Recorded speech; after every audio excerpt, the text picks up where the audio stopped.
all right for us to pursue this, but you got to each one review.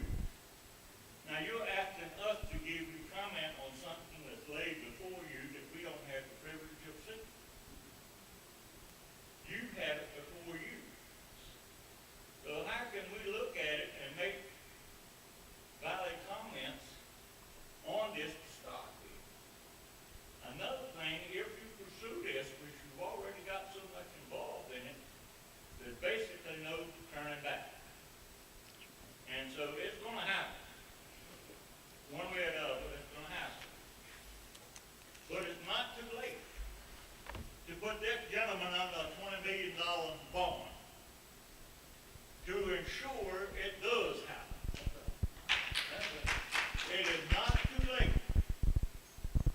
to put a time element on when he has to have that property sold and you are making a profit. If he does not do it, then that's when you go against the $20 million for him failing to do what he is obligated, he said, to do. This gentleman is in it for profit, which I would be if I had the same situation. It's a business deal for him. It would be a business deal for me. But if I was pursuing it, I would pursue it with the mindset, I've got to cover my tracks.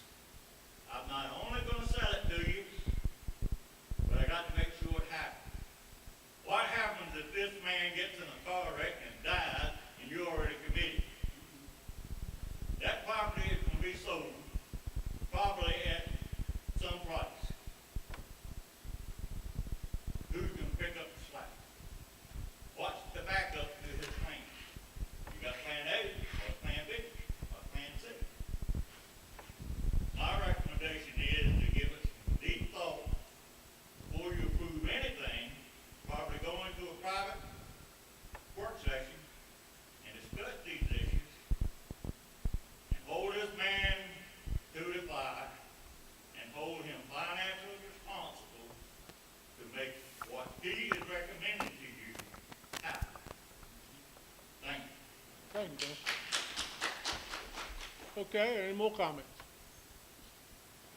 Jonathan?